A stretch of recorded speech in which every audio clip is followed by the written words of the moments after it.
Hola, ¿qué tal? Buenas tardes a todos. Muchas gracias por haber venido a esta charla que intentamos generar como un espacio para empezar a reflexionar desde los trabajadores acerca de lo que es la flexibilización laboral, lo que se está hablando de lo que puede llegar a ser el proyecto del gobierno, acerca de cómo llevar este tema adelante con la idea de poder entre todos ir sacando conclusiones y llevarnos, esperemos, de esta charla, de este debate, fundamentalmente, herramientas que nos permitan ir avanzando en contra de lo que se puede venir en sus diferentes formatos.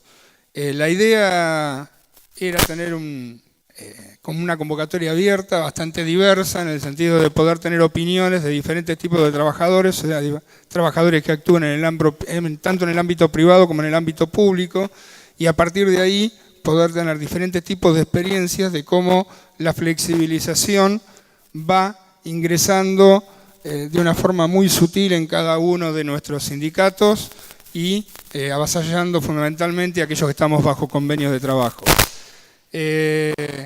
Bueno, la charla va a constar de dos intervenciones de los compañeros Fernando Forio y del compañero Daniel Lanza, que van a ser un poco los disparadores para dar comienzo al debate, y las palabras también de José. Adhieren a esta charla el Sindicato del Gas de Mar del Plata, el Espacio Sindical de Base, la UCRA, Unión de Conductores de la República Argentina Regional Mar del Plata, el CIPRE, Sindicato del Personal de Repositores Externos, Cooperativa Ceferino Namuncurá, el Sindicato de Trabajadores de Casino, los Trabajadores de la Sanidad Salud Más Vida, Frente Organizativo Gremial CTA Mar del Plata, FETERA, Federación de Trabajadores de la Energía, Mutual de la Energía, Mutual de los Trabajadores de la Energía y el Sindicato de Peladeros de Pollo. Así que bueno, le voy a dar la palabra a José. ¿A quién?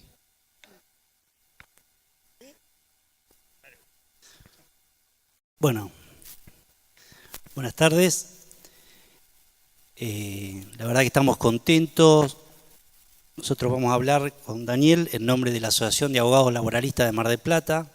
Es una asociación joven que está en formación y es la segunda actividad que tenemos este año y nos pone muy contentos.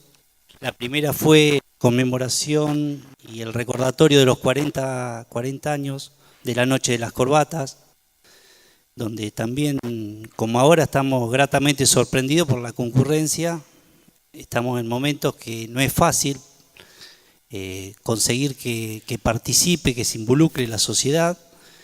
Y bueno, eso cruza a los trabajadores, cruza a los abogados. Nosotros también tenemos grandes dificultades para poder consolidar nuestra asociación de abogados y tener una mayor actividad.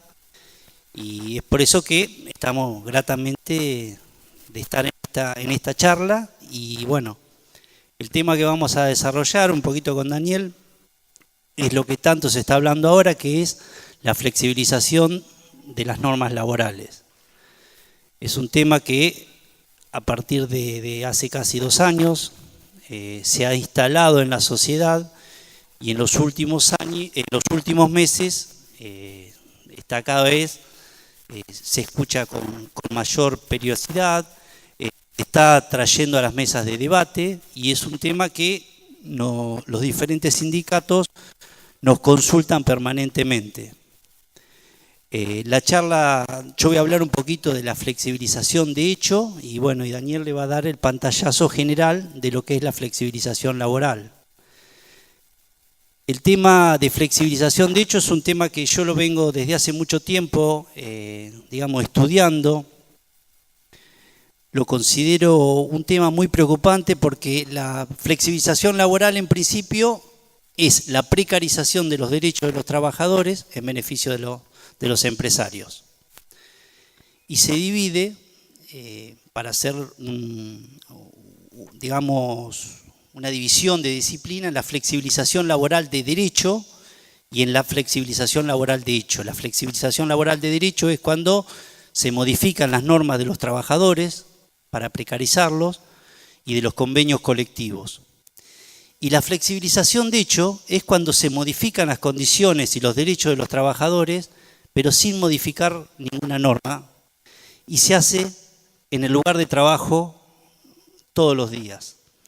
Es una modalidad más perversa, ¿por qué? Porque es más silenciosa, no está expuesta a ningún debate parlamentario ni a ninguna discusión de paritarias para modificar los convenios colectivos, sino que por la correlación de fuerzas los empresarios la aplican per se o de facto y los trabajadores muchas veces no encuentran la herramienta para poder posesionarse y poder defenderse de esa flexibilización de hecho.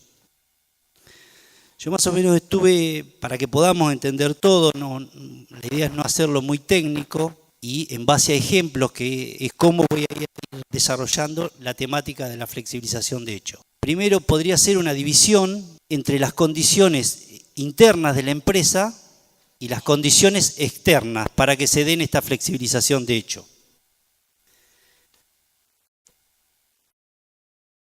Podríamos decir que para arrancar de afuera para adentro, digamos desde la sociedad, para dentro de la empresa, las condiciones externas son todas aquellas que están dentro del mercado laboral y que hacen que el empleador en este caso tenga fuerza para poder aplicar un incumplimiento de los derechos del trabajador, porque al no modificarlo por ninguna ley, en definitiva lo que está haciendo es incumpliendo la normativa que hay y por diferentes motivos llevar adelante ese incumplimiento sin que se muestre como una violación grosera. El principal punto, digamos, externo y flexibilizador de las normas, de todas las normas de los trabajadores, es la posibilidad que tiene el sector privado de despedir. Se ha internalizado entre todos que los empleadores tienen el derecho a despedir cuando ellos quieren, sobre todo en el sector privado, me estoy refiriendo concretamente en este caso, y eso hace que el trabajador tenga que aceptar mansamente las imposiciones, porque más allá de todas las normas que lo protejan, si no acepta, el camino que le queda es el despido. Y ahí entran a jugar diferentes puntos en las alternativas que tiene el trabajador.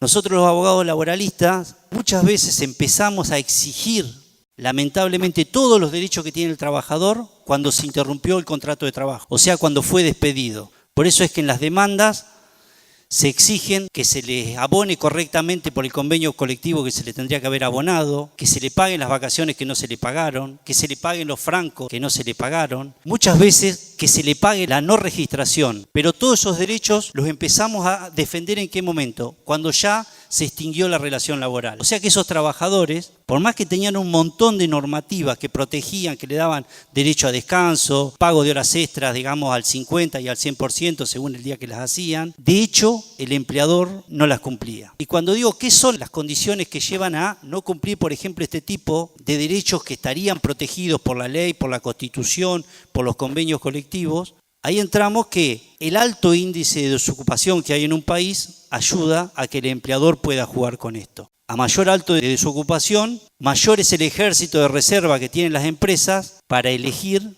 y poder disciplinar a los que ya están trabajando, que si no les gustan las condiciones de trabajo, van a poder ser permutados por otros trabajadores que, con el afán de conseguir un trabajo, van a aceptar cualquier tipo de condición. A eso le podemos sumar que el trabajador, una vez que es despedido, se le vuelven a flexibilizar las condiciones porque el ámbito donde tiene que ir a discutir ese incumplimiento de derechos no está a la altura de las circunstancias en lo que es el tiempo. Hay muchos trabajadores que no se pueden dar el lujo de esperar 3 o 4 años de que les salga un juicio laboral. Entonces, yo no quiero decir porcentaje, por ahí Daniel me va a dar una mano después, pero yo diría que arriba del 50% de los trabajadores que son despedidos transan sus derechos por menos de la mitad de lo que le corresponde, por esta circunstancia, porque no pueden esperar un juicio reparador y porque están dadas las circunstancias en el Poder Judicial, en el Ministerio de Trabajo para que el trabajador tenga que resignar parte de esos derechos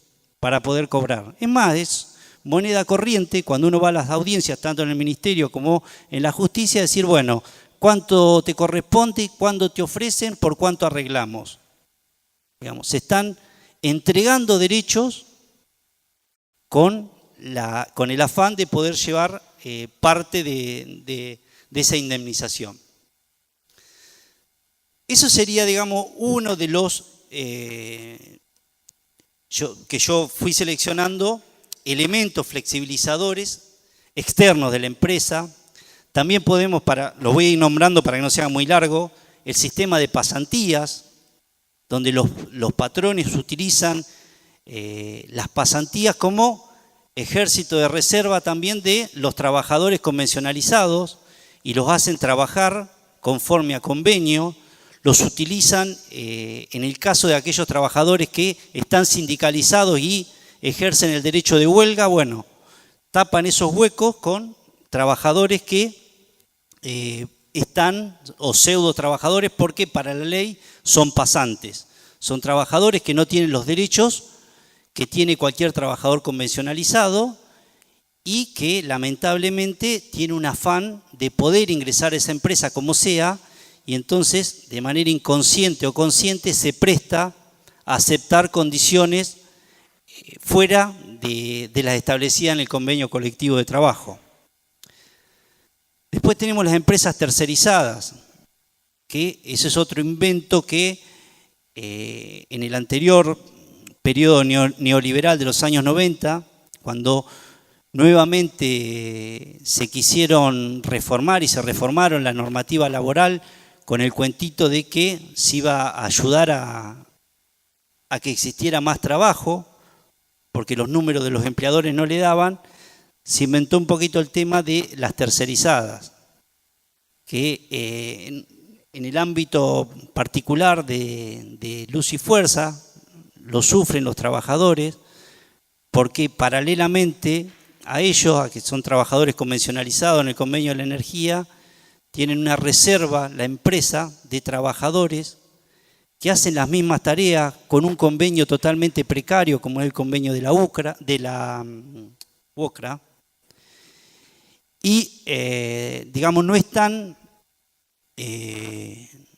ellos no están en condiciones de llevar adelante acciones de huelga en este caso, o cualquier tipo de medida de acción directa que tome el sindicato y los trabajadores que integran. Entonces la empresa se hace fuerte y puede vulnerar la fuerza de choque que tienen los trabajadores.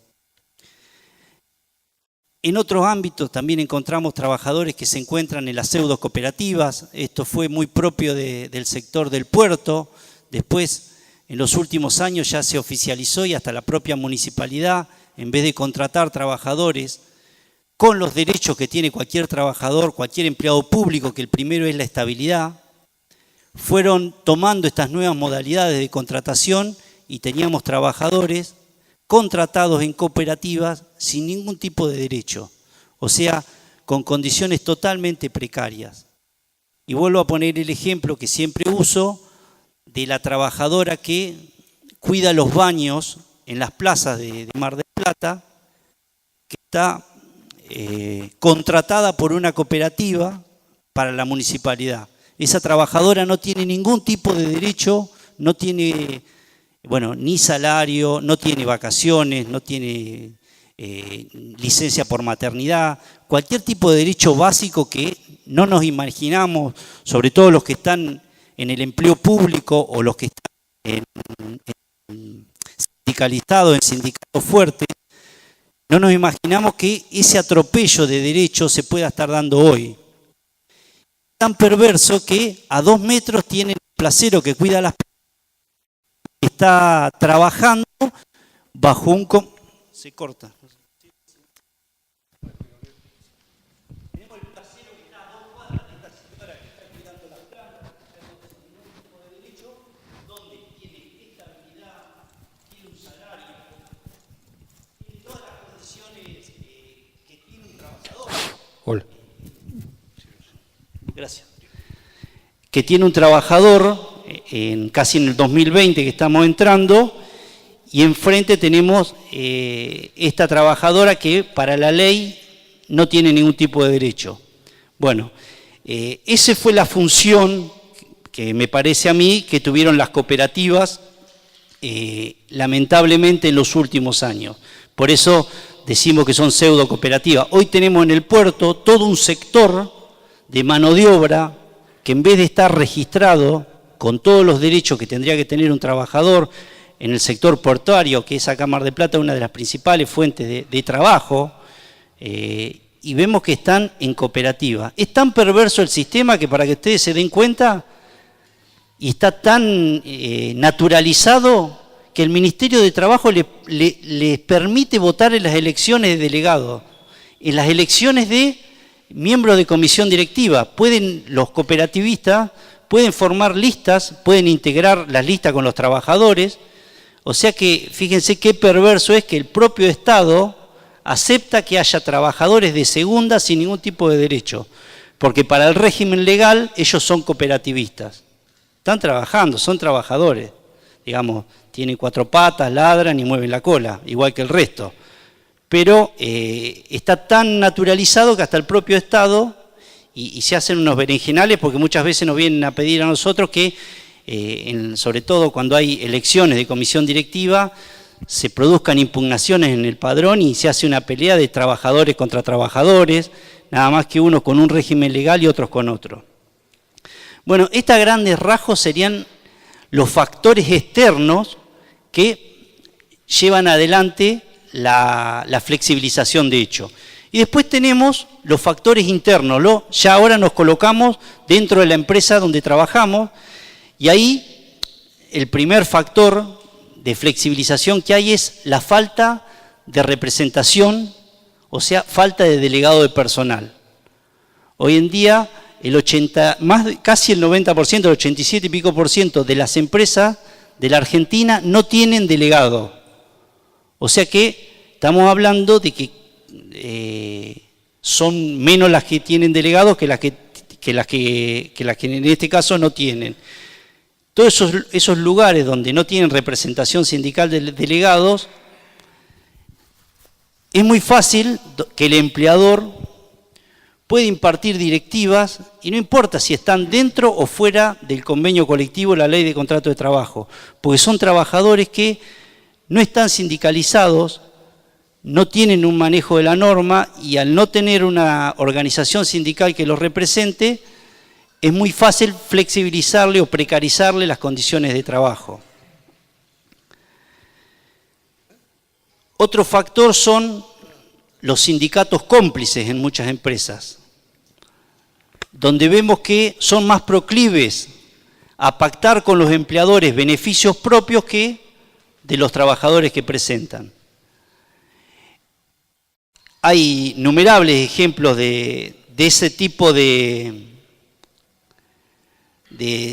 sindicatos, lamentablemente, y hubo, me parece, no sé si una ofensiva en los años 90 o hubo una manera de defenderse de eso que fue la creación de un nuevo movimiento sindical encarnado en la CTA, pero personalmente veo que en el núcleo de los trabajadores se fue desinflando esa llama de esperanza y hoy vemos un descrédito muy grande y es donde el patrón o el empleador o el sistema, como lo queramos llamar, según donde nos paremos, es donde mayor aprovecha. La falta de capacidad de confiar en la organización sindical del propio trabajador o la falta de capacidad de crear una opción alternativa si no le satisface la que tiene o la capacidad de formar comisiones de delegado internas no ligadas a ese sindicalismo empresarial o afín a los intereses de la empresa.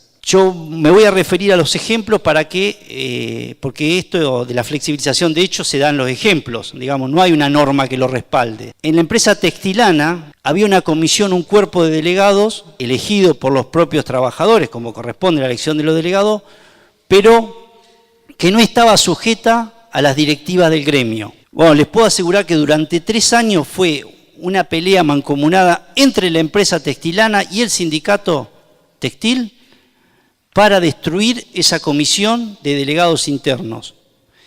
Y a finales del año pasado, diciembre o enero de este año, lograron intervenir la comisión y hoy la disolvieron. Hoy los trabajadores de Textilana no tienen representación en el lugar de trabajo.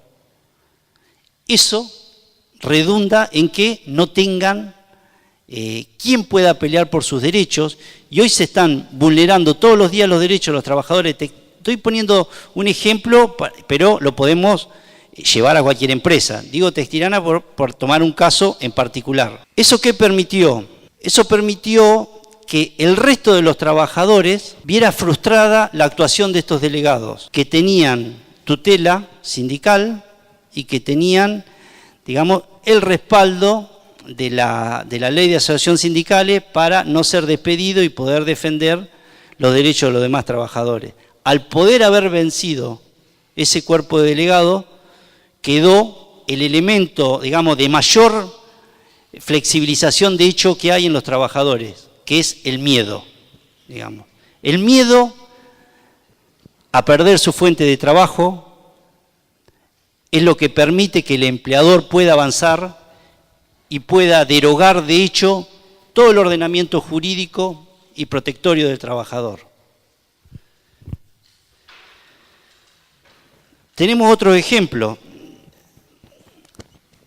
Como yo les dije lo de la empresa tercerizada Nedea. Las empresas tercerizadas hoy se utilizan para poder debilitar a aquellos trabajadores convencionalizados y sindicalizados que no aceptan mansamente cualquier tipo de avasallamiento de sus derechos.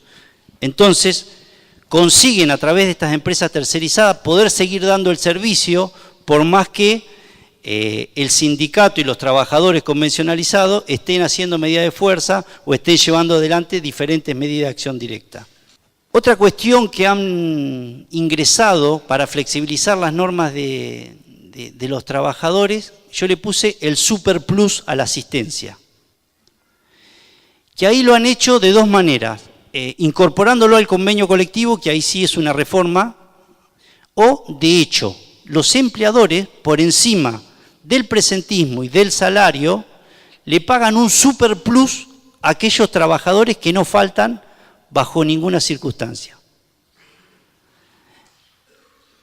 Esa cláusula está, acá lo veo que entró Facundo, que es delegado de Habana, está en Habana, por ejemplo, y ¿qué es el superplus de asistencia? En definitiva es un plus para que vos, a cambio de unos pesos, resignes todo tipo de derecho que tengas, como licencia por enfermedad. Digamos, a nadie se le va a ocurrir, y por lo general los empleadores van llevando a aumentar ese plus. Cuando hay una discusión salarial, en vez de discutir salario, te aumentan el plus, el superplus de asistencia. Y de esa manera los trabajadores ni se le ocurre dejar de ir a trabajar por una gripe. En otros ámbitos lo que hacen, canjean días de vacaciones, digamos, ya sea por una enfermedad, por una licencia que estaría cubierta como el nacimiento de un hijo o el cuidado de un familiar enfermo. En vez de utilizar las licencias que le otorga la ley, como pierden ese superplus, lo pagan con días de vacaciones. Algo perverso, pero fíjense que de manera inconsciente, cómo los empleadores nos fueron vulnerando todas las licencias que tienen los trabajadores. Eso está en Habana, está en Textilana, la FATLIF en la cooperativa de electricidad de General Madariaga puso el superplus ese, y por suerte tenemos un antecedente que lo empezó Bataglia y se murió, y lo seguí yo al juicio y salió favorable, donde declaramos inconstitucional ese convenio que había firmado la cooperativa con la FATLIF, porque directamente violaba todos los derechos y todas las garantías que tenían los trabajadores. Directamente se los obligaba a ir a trabajar en cualquier tipo de condición. Hoy los chicos de Habana están peleando porque no le alcanza que ese superplus se cumpla en las quincenas. Ellos cobran por quincena, ¿no, Facundo? Entonces se lo quieren pasar que ese superplus se cumpla en el mes. Hoy tienen la posibilidad de faltar un día o dos, Facundo. un día por quincena, y ahora se lo quieren llevar a un día al mes. O sea que directamente vayan a trabajar en las condiciones que sean, porque aparte pasa a ser muy importante para el salario ese superplus. Sin darnos cuenta que para recibir ese superplus estamos resignando un montón de derechos que serían impensados hace 20 o 30 años atrás. Pero culturalmente hemos perdido esa capacidad de reacción y de rebelarnos a que nos quiten derechos. Y yo, para no extenderme, porque por la flexibilización de derechos podemos estar hablando toda la tarde y va a haber ejemplos y ejemplos y ejemplos de cómo los empleadores, sin modificar la ley, nos van comiendo los derechos todos los días en el lugar de trabajo, de manera anónima, de manera silenciosa, lo van haciendo. Y yo incorporé, que esto es más polémico, pero me gusta que sea un disparador, un hecho flexibilizador, la sociedad de consumo. Por tener la posibilidad de estar en diferentes sindicatos, donde tienen diferentes remuneraciones, yo he visto que la sociedad de consumo ha llevado a que todos los trabajadores, independientemente del nivel de ingreso que tengan, la sociedad de consumo los lleva a que nunca la plata les alcance. Dirán ustedes, es medio, por eso le digo que es polémico. Hoy vemos que, independientemente, vuelvo a repetir, del ingreso que tengan, casi en todos los sindicatos donde actúo tienen los mismos problemas. Tienen problemas financieros porque han tomado préstamos. ¿Por qué? Porque la sociedad de consumo ha llevado que el nivel de satisfacción del ser humano y del trabajador en este caso sea infinito. Entonces hoy no solamente alcanza con tener las motos que había antes para los trabajadores, ya hoy todos queremos tener el auto y nos incluimos, yo no es que hablo de afuera, y ya no nos alcanza el auto nuevo, sino la gama, y pasa lo mismo con los teléfonos, y pasa lo mismo con las vacaciones, ya no nos alcanza con veranear en el país, sino que hay sí o sí que hay que ir a Disney, hay que ir a Europa. Bueno, por eso yo digo que la sociedad de consumo es un factor que no sé si se ha tenido en cuenta, yo no lo he escuchado en otras charlas, pero, y aparte es más perverso, ¿por qué? Porque la sociedad de consumo tiende a hacernos ver como que todos tenemos que tener la posibilidad de ir ahí. Digamos. No nos vemos como clase trabajadora que el primer peldaño es cubrir la canasta de necesidades básicas. Nos vemos como individuos que, no, nosotros vamos a llegar ahí, vamos a poder hacer el viaje, vamos a poder comprar el auto, vamos a poder cambiar el celular, vamos y vamos y vamos y vamos. Y un elemento que hoy se ve, y vuelvo a decir, no quiero ser pesado, en todos los sindicatos, es que todos los muchachos tienen problemas con la financiera porque le están ejecutando esos préstamos que continuamente van tomando porque esta sociedad de consumo te va llevando a que nunca te alcance. Lo puse al final porque no quiero que se entorpezca esto con lo que es la discusión de salario. Pero es un elemento que si no lo estudiamos, yo sé que lo puede utilizar la patronal para decir, ve que ganan mucho, pero gastan mucho. Pero nosotros nos tenemos que sincerar y es por eso que muchos trabajadores hoy están haciendo casi 2 turnos o se le ha hecho algo normal, habitual y permanente, las horas extras. Hoy hay trabajadores que si le sacan las horas extras, le complican el ritmo de vida familiar y social que tienen.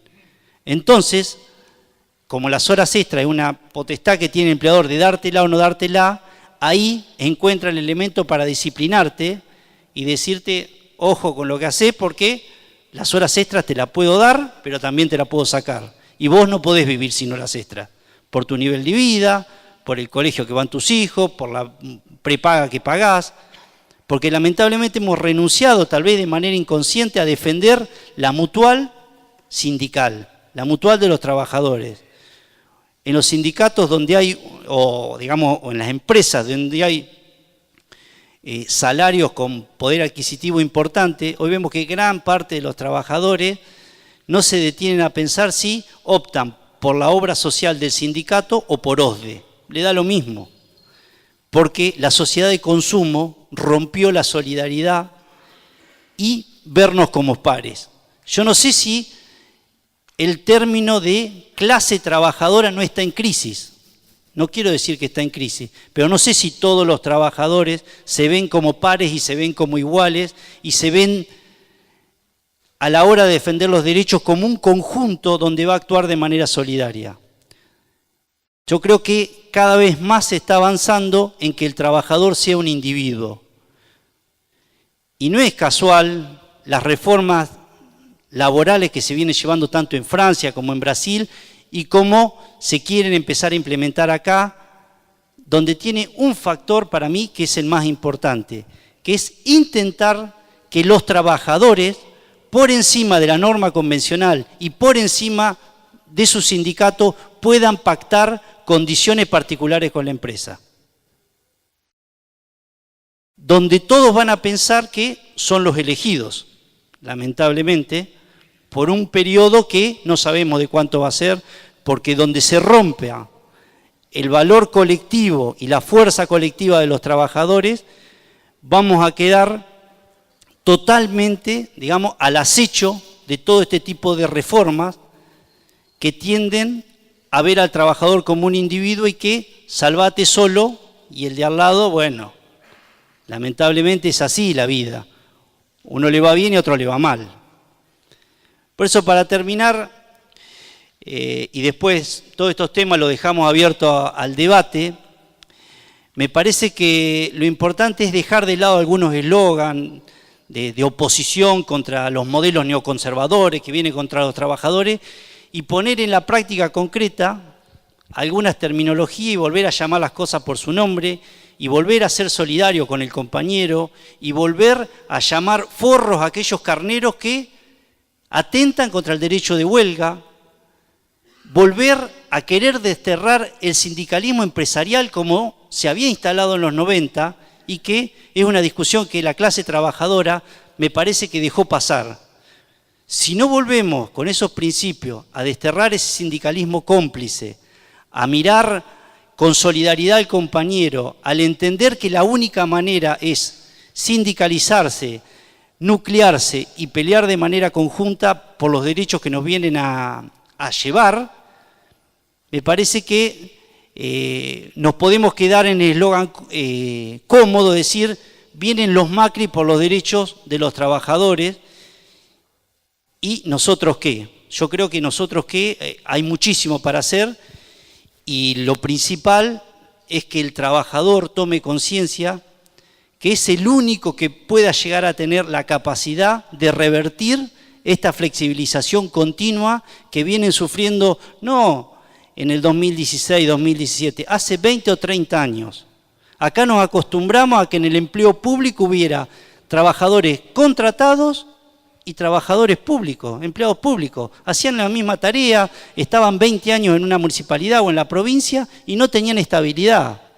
Entonces, no es una cuestión del momento, es una cuestión que se nos fue metiendo poquito a poquito en los últimos 20 o 30 años.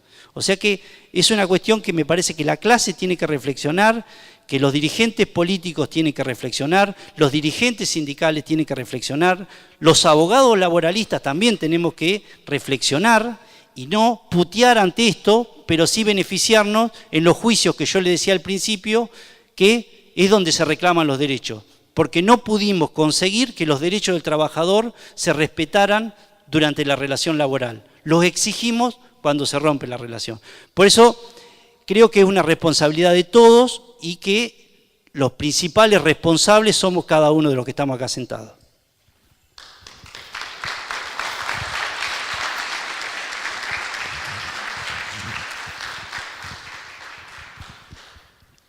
Bueno, buenas tardes. En principio, en primer lugar, el agradecimiento a los organizadores que me invitaron a participar de este encuentro, al señor Rigane como titular del sindicato que prestó su casa amablemente para que podamos estar hoy reunidos y empecemos a reflexionar juntos acerca de lo que está sucediendo, pero sobre todo estar alertas para lo que viene, porque creo que ni siquiera tenemos una mínima noción de la magnitud de lo que significa el proceso de los próximos años, al menos a mi humilde juicio. Fernando hablaba de una ofensiva del capital sobre la fuerza de trabajo que se proyectaba por lo menos desde hace 20 o 30 años a esta parte. Yo quiero ser un poco más preciso.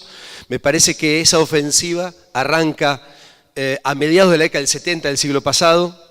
No es casual que en buena parte de Latinoamérica hayamos sufrido dictaduras genocidas que se llevaron puesto no solamente a buena parte de los luchadores sociales que precisamente enfrentaban los designios del capital, sino que también se llevaron puestas en buena parte de nuestra legislación laboral, de los derechos de los trabajadores conquistados durante largo tiempo.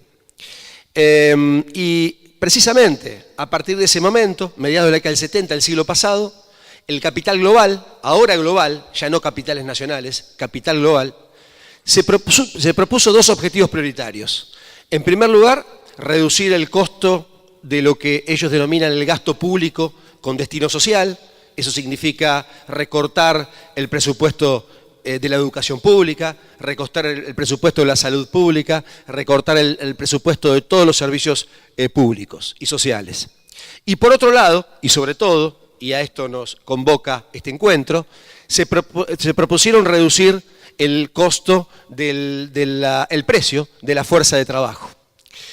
En distintas etapas de todo ese ciclo, estos largos 40 años o 40 y tantos años que han transcurrido desde entonces, se apeló a distintos expedientes o caminos para alcanzar el mismo objetivo. En un primer momento, al menos en los países como el nuestro, se echó mano al terror más abierto, ¿sí? A un genocidio descarado, como lo refería hace un momento, es decir, a la paralización a través del terror. Una vez recuperadas las libertades democráticas, se echó mano a la profundización, ¿sí? La profundización de la miseria, la profundización de la pobreza, la aparición de lo que hasta hace no demasiado tiempo atrás era desconocido, los índices de indigencia, es decir, pobres hubo siempre, pero pobres extremos, miserables, ¿sí? Esos índices eran desconocidos, fueron desconocidos hasta, les diría, la década del 80 del siglo pasado. Sin embargo, nos empezamos a acostumbrar, ¿sí? A que existen pobres y también existen pobres extremos, y convivimos con ellos desde entonces hasta el día de la fecha. Y durante la década de los 90, la infausta década de los 90, se echó mano al hiperdesempleo. El desempleo fue creciendo hasta llegar a niveles exponenciales, y eso también, ¿sí? Obra como un elemento decisivo para paralizar la acción sindical, para paralizar la lucha por los derechos de los trabajadores. Digo todo esto porque hoy estamos viviendo una situación similar, con la diferencia que ahora es a escala global, ahora es a escala internacional. Cuando uno empieza a atar cabos, ¿sí? Descubre que hay reforma laboral en Francia, hubo reforma laboral en España, hay reforma laboral en México, hubo reforma laboral en Perú, hay reforma laboral en Brasil y, pretendidamente, va a haber, si nosotros no lo impedimos, una reforma laboral en nuestro país. Por lo tanto, me parece importante, por la implicancia que tiene la relación entre nuestro país y precisamente Brasil, analizar a grandes rasgos en qué ha consistido esa reforma laboral. En primer lugar, uno tiene que tener en cuenta que la reforma laboral que llevó adelante la administración Temer fue precedida por un juicio político a la expresidenta Dilma Rousseff. Un juicio político donde no solamente, digamos, se avanzó desde el Congreso brasileño, sino que estuvo reforzado por una cobertura mediática sin precedentes, donde prácticamente se la acusaba de todos los males que había padecido la sociedad brasilera desde su propia fundación. Lo cierto es que Temer fue colocado en el gobierno, ¿sí? Por la gran burguesía brasilera, y se le impusieron dos tareas. Una, la reforma laboral, y la otra, la reforma previsional. Precisamente, paradójicamente, ¿sí?, es la agenda del gobierno argentino actual para luego de las elecciones del próximo domingo. En menos de un año, el gobierno de Temer, un gobierno que es abiertamente corrupto, mucho más corrupto que el gobierno de Dilma Rousseff, ¿sí?, si tenemos que medir niveles de corrupción, y que seguramente va a terminar preso, pero que va a cumplir su mandato histórico, porque esto es lo que importa, ¿sí? Al gran capital lo que le importa es que sus gerentes, sus agentes, ¿sí?, cumplan con la tarea que les encargan y después, naturalmente, los arrojan a la zanja, ¿sí?, y va a ser arrojado a la zanja, no le quepa ninguna duda. En menos de un año, la administración Temer consiguió aprobar esta reforma laboral que, sin dudas, yo creo que retrotrae las relaciones laborales en la hermana República de Brasil al siglo XIX. Voy a referir acerca de 3 o 4 aspectos que fueron modificados, ya no de hecho, como refería Fernando, sino de derecho, es decir, es la legislación vigente en Brasil a partir de ahora. En primer lugar, introduce algo que era muy caro a los intereses del gran capital, sobre todo en este momento, donde arrecian los procesos productivos nuevos, afincados en las nuevas tecnologías, ¿sí?, introduce una figura, contractual que se llama contrato de trabajo intermitente. Eso ya le da la pauta de qué se trata, ¿no es cierto? Contrato de trabajo intermitente, ¿sí? Digamos, si ha habido un contrato de trabajo, ¿sí?, rector, mientras estuvo vigente el estado de bienestar, el estado benefactor, fue el contrato de trabajo por tiempo indeterminado, que todavía hoy en la Argentina, ¿sí?, ¿sí?, luce, en la letra de la ley de contrato de trabajo, ¿sí?, que todavía no se llevaron puesta, pero que van por ella, les advierto. Contrato de trabajo intermitente significa que ahora se puede contratar a un trabajador por una jornada, por algunas jornadas o por horas inclusive, ¿sí? Es decir, que lo que viene ahora a dar, lo que viene, a llevarse puesto, ¿sí?, es la estabilidad que es lo más preciado que puede tener un trabajador. Un trabajador que no tiene estabilidad en su empleo es un trabajador que difícilmente pueda luchar por mejores condiciones de trabajo. Esto es algo casi que de libro, ¿no? Es algo casi que de libro. Esto en primer lugar. En segundo lugar, el segundo elemento clave, y esto también pretenden hacer en la Argentina, que sí se consagró legalmente en Brasil, es que a partir de ahora, si negocia un trabajador individualmente considerado con la empresa, bueno, esa negociación, ese convenio, se lleva puesto el convenio colectivo de trabajo. Bueno, esto es lo que sucedía en el siglo XIX, ¿sí? En el siglo XIX, cuando todavía no existía el derecho del trabajo, ¿sí?, negociaba un trabajador con la empresa. Y eso significaba naturalmente la formalización de verdaderos contratos de adhesión. Esto es, todas las cláusulas las ponía, naturalmente, la parte fuerte de la relación, que es normalmente el capital, ¿sí? Es normalmente el capital. ¿Por qué? Porque no hay libertad contractual si no hay previamente igualdad contractual. Esto ya lo sabemos. ¿Cuándo nosotros podemos imponerle? Siempre doy este ejemplo yo en la facultad.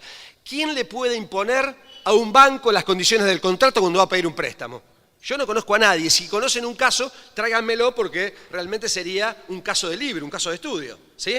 Es decir, esto es lógico. Quienes imponen las condiciones contractuales son normalmente quienes tienen, en definitiva, las condiciones económicas más fuertes, más favorables.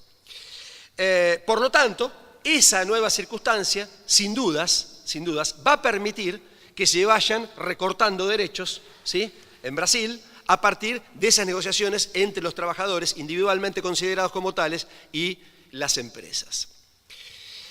Pero además, eso significa, ¿sí?, una espléndida ocasión para el capital de liberarse de las organizaciones sindicales. Porque si yo puedo negociar directamente con los trabajadores, ¿sí?, pues entonces, ya no tengo que pasar por el tortuoso camino de esa negociación colectiva. ¿Está? Es decir, donde seguramente seguramente por más vendida que sea esa organización sindical, ¿sí? Seguramente, por más vendida que sea esa organización sindical, en alguna medida, ¿sí? Voy a tener que hacer algunas concesiones. Y la tercera pata de la reforma brasilera, ¿sí? Significa otro golpe a la organización sindical porque elimina la contribución sindical que en Brasil era obligatoria y que consistía en un día de trabajo por año. Es decir, todos los trabajadores brasileños contribuían con un día de su trabajo por año para, ¿sí?, financiar sus organizaciones sindicales. Digamos, si uno piensa en algunos dirigentes sindicales, uno dice que bueno, ¿no? Que ya no financiemos, ¿no?, a las asociaciones sindicales. Pero lo que uno tiene que pensar es en lo que vendrá. Y los trabajadores van a necesitar de sindicatos naturalmente consecuentes con la defensa de los derechos de los trabajadores, ¿sí? E imagino, por ejemplo, en un conflicto importante, en una huelga importante, prolongada, ¿sí?, la necesidad de que ese sindicato esté financiado, de que ese sindicato, por ejemplo, tenga lo que antiguamente, ¿sí?, nosotros llamábamos fondos de huelga. Los fondos de huelga son muy importantes porque le permiten a los sindicatos, de alguna manera, ¿sí?, decirle a sus afiliados, no se preocupen, usted no va a cobrar el salario, no va a tener su paga, pero el sindicato de alguna manera va a paliar esa circunstancia. Bueno, están apuntando indudablemente, ¿sí?, a llevarse puesto la organización de los trabajadores. Es decir, no piensan en los malos dirigentes sindicales, sino que para ellos, ¿sí?, el mejor sindicato es el sindicato que no existe, el sindicato que no existe. Y el otro aspecto, hay varios más, pero otro aspecto que se introduce en Brasil y que también van a intentar hacerlo aquí, adelanto, mediante la modificación de los convenios colectivos, es la flexibilización, y ahora voy a volver sobre ese término, la flexibilización de la jornada de trabajo. En Brasil hoy se puede trabajar, ¿sí?, hasta 12 horas por día, ¿sí?, hasta 12 horas por día, con la posibilidad de compensar ese plus trabajo, ¿no es cierto?, trabajando menos horas en otras circunstancias y con la ventaja adicional de que no se paga ese trabajo suplementario. Es decir, que ya no hay horas extras, no se pagan horas suplementarias, ¿sí?, siempre que se compensen en jornadas sucesivas. Yendo a nuestro país, porque es lo que nos tiene que empezar a preocupar a todos, ¿sí?, debo decirles algo. El primer gobierno que reconoció oficialmente a Temer como presidente oficial de Brasil fue el gobierno de Cambiemos, fue el gobierno de Macri. Esto ya nos da alguna pauta, nos permite suponer, ¿sí?, que hay alguna sintonía, ¿no es cierto?, entre estas dos administraciones. Yendo precisamente a Macri, hace un poco más de un año, en julio de 2016, es que se inició lenta, pero esto fue increyendo hasta hacerse casi, intolerable, una ofensiva, en primer lugar, contra lo que se denominaba genéricamente la industria del juicio. Después, contra la mafia de los abogados laboralistas. Más tarde, contra algunos jueces del trabajo, ¿sí?, algunos jueces del trabajo, que generosamente fallan a favor de los trabajadores. Y fueron, ¿sí?, sindicados con nombre y apellido, ¿sí?, desde la propia presidencia, ¿sí?, sindicados con nombre y apellido. Es decir, que se inició una ofensiva gubernamental sin precedentes, desde que yo al menos tengo memoria, sin precedentes, contra aquellos que, significaba la defensa de los derechos de los trabajadores. Pero esa ofensiva gubernamental fue reforzada por una ofensiva mediática también sin precedentes, ¿sí? Y la tribuna por excelencia de esa ofensiva mediática la representó el diario La Nación. El primer editorial, que es un editorial que hay que leer, que vale la pena leer porque justamente hoy nos permite caer en la cuenta de qué se proponían, ¿sí?, data del 26 de julio de 2016. ¿Sí? Es un editorial que yo lo tengo acá, está a su disposición, y que se titula Un cambio indispensable en las relaciones laborales. ¿Sí? Un cambio indispensable en las relaciones laborales. En esa editorial de La Nación, el capital global, ¿sí?, con sede en la Argentina, porque eso significa eso, ese editorial, llamaba y nos alertaba acerca de la necesidad otra vez, de flexibilizar las condiciones de contratación y de egreso, es decir, de despido, de los trabajadores en la Argentina. Yo dije hace un momento que convenía revisar el término flexibilización. Esto lo dijo alguien hace unos 20 y pico de años atrás, en plena década del 90, que la clase trabajadora debe recuperar hasta su idioma, ¿sí?, su propio vocabulario. El término flexibilización es un término que le impuso el capital a la sociedad en su conjunto. Y los trabajadores hoy replican. Dicen exactamente lo mismo que dicen los grandes empresarios. Hablan de flexibilización laboral. No, señores. Flexibilización no, porque cuando uno dice flexibilización, predispone bien al interlocutor. ¿Por qué? Porque ser rígido es algo, en principio, que debe ser rechazado. No está bien ser rígido. Por lo tanto, flexibilizar a secas, en abstracto, predispone bien a quien oye esa consigna. Por lo tanto, yo propongo hablar de precarización de las relaciones de trabajo. Porque si uno dice precarización de las condiciones de trabajo, si uno dice precarización de los derechos de los trabajadores, seguramente vamos a estar mucho más alertas y no nos vamos a prestar a ese juego donde se entregan conquistas centenarias a cambio de migajas, que es lo que está pasando actualmente. Dicho eso, les debo decir que tenemos un problema y tiene que ver con la condición de país capitalista y dependiente. Argentina es un país capitalista y dependiente. Y como es capitalista y es dependiente, ¿sí?, depende fundamentalmente de aquellos mercados donde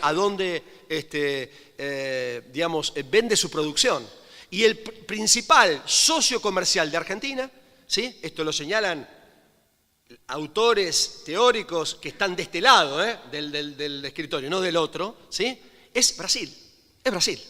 Por lo tanto, que se reduzca el precio de la fuerza de trabajo en Brasil es indudablemente una pésima noticia para los trabajadores argentinos. Porque eso va a significar, al menos, y ya está pasando, en algunas áreas industriales, la sustitución de empleos argentinos por empleos brasileños. Esto está pasando claramente, ¿saben dónde? En la industria automotriz. Hoy se están armando mucho más autos en Brasil que en la Argentina. Y se están vendiendo muchos más autos armados en Brasil, en la Argentina, que los que se arman en Argentina y se venden en Brasil. Hay mucho para decir. Yo lo que creo que el gobierno actual, hablando del gobierno argentino, es todo lo neoliberal que la correlación de fuerzas le permite. Todo lo neoliberal que la correlación de fuerzas le permite, ¿sí? Será más neoliberal o menos neoliberal según cómo el proceso político y social transcurra de aquí en adelante. Y viene a cumplir un mandato histórico, estoy convencido de lo que voy a decir. Viene a cumplir un mandato histórico, que es el de bajarle el precio a la fuerza de trabajo de la Argentina. La anomalía argentina es, él hablaba y tiene razón, el 12% solamente de los establecimientos en la Argentina tienen representación sindical, pero yo les puedo asegurar que no ha habido clase obrera tan organizada en toda América Latina como la Argentina, ¿sí? Ni clase obrera que haya protagonizado luchas tan extendidas, ¿sí?, y tan importantes como la clase obrera argentina. De eso se trata, de recuperar la memoria. Y planteo dos cuestiones. Hace poco hubo un coloquio de idea. En ese coloquio de idea se reunieron los enemigos de los trabajadores, ¿sí? Lo que yo creo, ¿sí?, que hay que hacer a partir de ahora es celebrar, como en esta ocasión, muchos, diría el Che Guevara, 1, 2, 3, 100 coloquios de idea de la clase obrera, ¿sí?, reuniones de la clase obrera para precisamente saber de qué manera vamos a enfrentar lo que viene. Y para eso creo que hay que recuperar también los sindicatos como instrumentos para la lucha. Nada más, y ahora seguimos con el debate.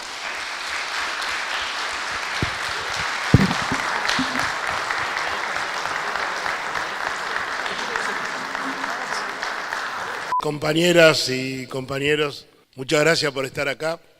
Voy a aprovechar el micrófono primero para hacer una invitación para la semana que viene, el día 27 de octubre, a las 16 horas, Vamos a hacer aquí un encuentro con 2 paneles con periodistas locales y nacionales, porque hemos cumplido en julio de este año 30 años de edición de nuestra revista 8 de octubre, que es la revista institucional de nuestra organización sindical.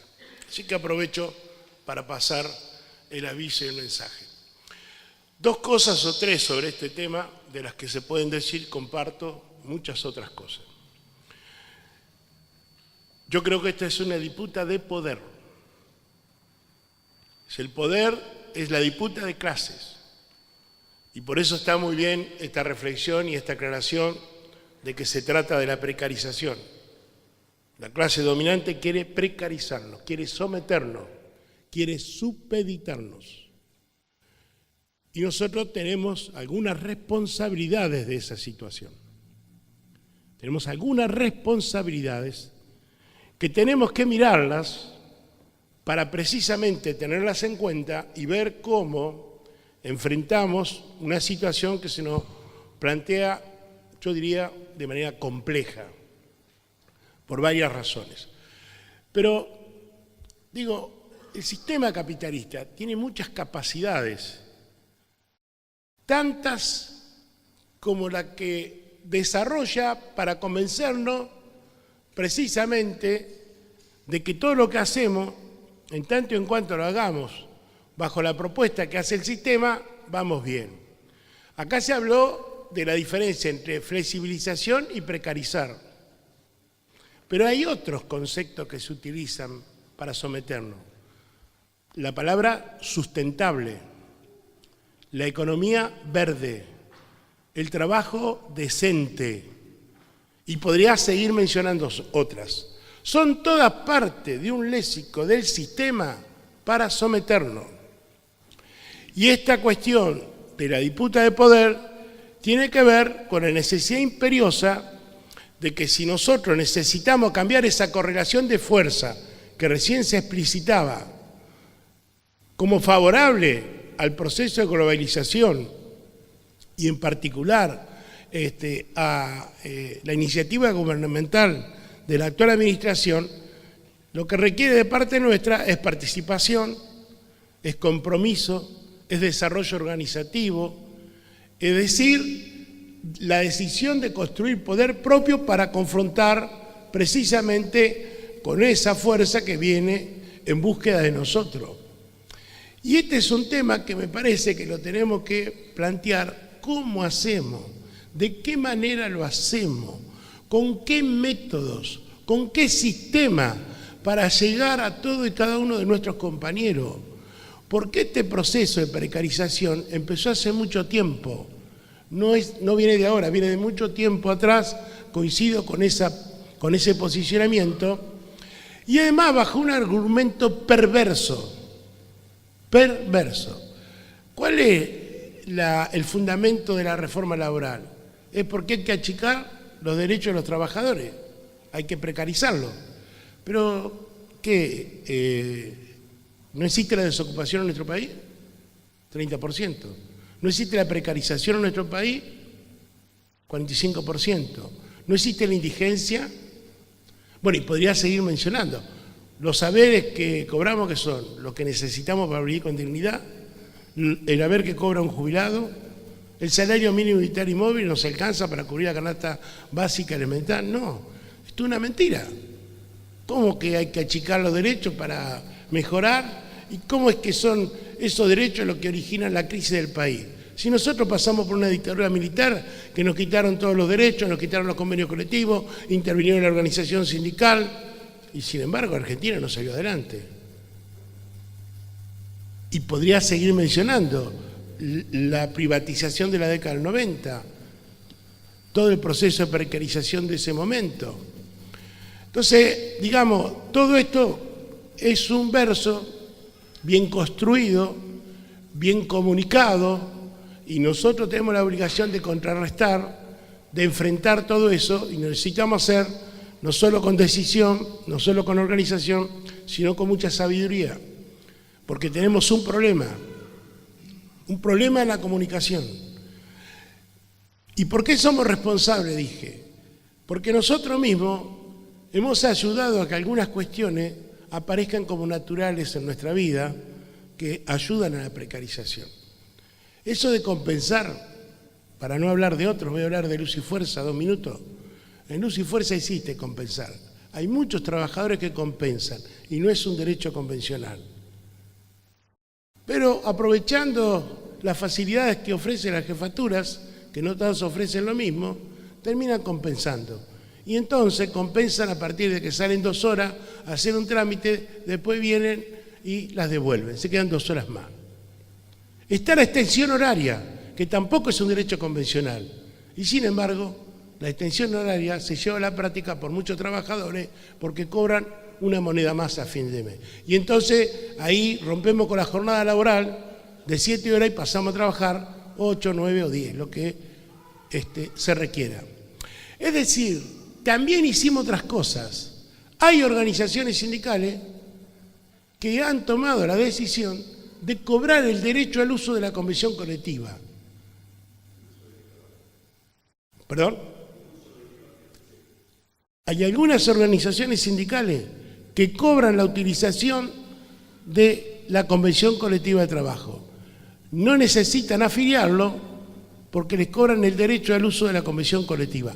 A ver, tenemos que terminar con el sindicalismo empresarial, con el sindicalismo que toma al trabajador como cliente y no como una organización que organiza, desarrolla, digamos, nivel de comprensión, construye poder para esto que decía el compañero, para transformar. Lo que somos las organizaciones sindicales, digamos, somos instrumentos de transformación. Entonces, en esta pelea, lo más importante, lo más significativo, es que comencemos a entender que tenemos una disputa muy seria, muy fuerte, que necesitamos de todos y de cada uno, pero que es necesario, imperiosamente necesario, tener una actitud crítica y autocrítica, respeto de las cosas que nos han pasado y de lo que tenemos que enfrentar hoy para que no nos sigan provocando procesos de precarización que generen mayor supeditación al sistema. Y como se dijo acá, esto es mundial. El término flexiseguridad yo lo aprendí en la OIT hace muchos años atrás, porque ahí se discute. Y si ustedes entran a la página de la OIT, van a encontrar innumerable cantidad de trabajos que hablan de la flexiseguridad. Flexibilización de los derechos de los trabajadores y la seguridad de la ganancia para las empresas multinacionales. Muchas gracias, muy amable.